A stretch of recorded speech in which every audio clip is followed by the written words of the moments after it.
Las últimas 24 horas se han registrado más de 3.000 nuevos contagiados por coronavirus y lamentablemente 83 personas que han fallecido. Además, la positividad de los exámenes PCR a nivel nacional es de 6,59%.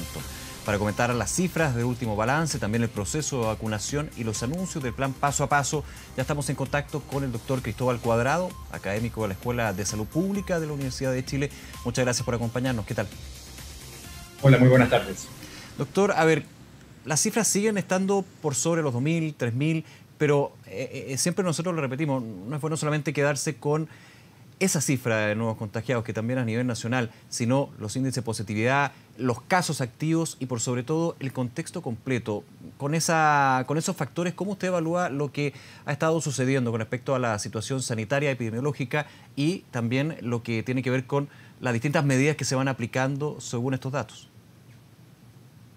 Bueno, la situación epidemiológica en el país durante las últimas 3 semanas ha tenido una reducción en relación a lo que se había visto durante el mes de diciembre y los primeros días de febrero, o sea, de enero, perdón, donde tuvimos un incremento muy importante del número de casos, empujado por lo que fueron las grandes aglomeraciones en centros comerciales durante diciembre y luego las fiestas. Posteriormente a eso hemos visto una ligera reducción en la velocidad de contagios, que también se está viendo que está disminuyendo la cantidad de personas que están llegando a los hospitales. No obstante, aún la carga de pacientes nuevos que están ingresando a UCI sigue siendo alta y el número de casos nuevos sigue siendo muchísimo más elevado que lo que habíamos visto durante septiembre y octubre, que fueron meses en los cuales estuvimos, entre comillas, en la mejor situación que hemos visto en promedio en el país. Por lo tanto, la situación sigue siendo frágil, un poco mejor de lo que tuvimos durante el mes de diciembre y enero, pero aún bastante inestable. Claro, eso es una mirada positiva, pero cuando nos vamos a un tema que usted tocaba, doctor, que es las unidades de pacientes críticos, la red hospitalaria, obviamente estamos en una situación bien compleja y también hacer la diferencia con respecto a otros periodos donde tuvimos esta situación sanitaria. Ahora, entre aquellos que son pacientes COVID y no COVID, o sea, también hay un estrés que se va sumando con lo que en algún minuto sucedió cuando estábamos concentrados en términos de la red asistencial a el coronavirus, cuando hay una tendencia a la baja, un descenso prolongado, digamos, ahí obviamente se empiezan a tomar nuevas patologías y aquí estamos con una situación doble entre COVID y no COVID y eso es lo que preocupa también al colegio médico. Exactamente, tenemos durante la mayor parte del año 2020 tuvimos un retraso en las atenciones para pacientes que tenían enfermedades graves no relacionadas con el COVID, pacientes con cáncer, que requerían cirugías complejas de muchos tipos y que vieron postergadas sus intervenciones, sus quimioterapias, entre otras cosas, debido a que se tenía que responder con toda la capacidad del sistema de salud a los pacientes con COVID. Esos pacientes comenzaron a llegar también en estados más avanzados de sus enfermedades, con cuadros más complejos, requiriendo una gran utilización de unidades de cuidados intensivos. Y durante el mes de diciembre y enero lo que vuelve a pasar es que al incrementarse nuevamente los casos de COVID, esos pacientes otra vez vuelven a ser postergados, ¿no? Entonces acá tenemos siempre que entender que hay un impacto directo de la pandemia, en el sentido de las personas que están enfermándose por COVID y muriendo lamentablemente por eso, pero también hay efectos indirectos que tienen que ver con todas esas atenciones de salud, todas esas cirugías, esos tratamientos médicos que se han tenido que postergar y que son personas que están sufriendo de listas de espera y de retraso en términos de sus tratamientos que también están impactando y generando una presión sobre el sistema hospitalario. Sobre ese punto en particular, ¿cómo evalúa usted, doctor, también desde el Colegio Médico, lo que ha sido este anuncio presentado hoy por el diario La Tercera Digital, luego confirmado por el subsecretario de Salud Redes Asistenciales, donde se indica que estos pacientes que quedan en la lista de espera van a ser derivados a otros establecimientos de salud? No sé si el concepto es licitar lo que es la lista de espera, pero sí de alguna manera ir derivando en un proceso que es bastante inédito y que incluiría hasta el sector privado con obviamente un grado de ir parte por parte, paso por paso, digamos, desde establecimiento y también patología. Creo que es muy importante aprender de lo que fue la experiencia con el que está haciendo aún de esa manera, del sistema integrado de unidades de cuidados intensivos, en la cual tanto el sector público como privado está siendo comandado por el sector público, en el cual el Ministerio de Salud ha definido cuáles son los términos con los cuales se va a financiar el pago de el uso de camas críticas del sector privado en condiciones que sean idénticas a las del sector público. Y yo creo que hay que aprender en esa dirección. La mayor parte de los sistemas de salud modernos de países desarrollados tienen un sistema público universal, donde es básicamente el Estado el que administra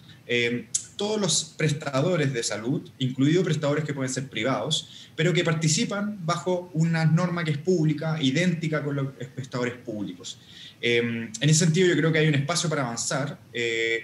pero tiene que ser muy claro que las reglas del juego tienen que ser las mismas para un hospital público que una clínica privada. No tendría sentido, y sería evidentemente algo que debería generar mucha suspicacia, que a una clínica X se le pague 3 o 4 veces más por entregar una prestación que en un hospital público se entrega a 10 pesos y se entregue 40 en otro, ¿no? Y eso hay que recordarlo, y eso requiere una buena regulación, y yo creo que la experiencia que se tuvo con las camas UCI debería reeditarse para tener una lógica nuevamente de una gestión integrada de la atención a los pacientes que están requiriendo consultas que se han visto postergadas. A ver, cuando revisamos los datos epidemiológicos, los que se entregan en este reporte diario, recordando que son nacionales los que se entregan, también hay un desagregado, y de hecho el día de hoy destacó el ministro Enrique París la baja en casos nuevos que ha tenido la región de los lagos, y eso de alguna manera explicaría que, si no me equivoco, a esta altura 16 comunas estarían dejando la fase de cuarentena para pasar a transición, una región que ha tenido una situación muy compleja, no solamente desde el punto de vista del grado de incidencia, de casos nuevos, sino también de hospitalizaciones. De hecho, se han tenido que derivar a Santiago en este trabajo que se ha hecho de la red integrada. ¿Qué le parece a usted este cambio que han tenido las comunas y por sobre todo ese paso a paso que se va, a juicio del gobierno, sustentando los datos y las cifras? De hecho, hay comunas que siguen en cuarentena, que han pasado estos 4 meses que se estableció en algún minuto, y desde el gobierno han señalado de que con las cifras que tienen actualmente no pueden haber cambiado aún. Sí, bueno, el gobierno hace algunas semanas anunció esta idea de que ahora las cuarentenas van a durar solamente 4 semanas. Eso, la verdad, que a voz de todo el mundo experto en esta materia le pareció que era algo que no se podía sustentar, porque la duración de las cuarentenas tiene que ser dada más bien por el efecto que esto tiene en el número de contagios. Y eso quedó demostrado también en los lagos, donde efectivamente muchas comunas requirieron cuarentenas un poco más extensas, de 6, incluso un poco más de semanas, como para ver un impacto suficiente en el número de casos y una reducción que haga segura, entonces, un paso a una fase 2 desde las cuarentenas obligatorias.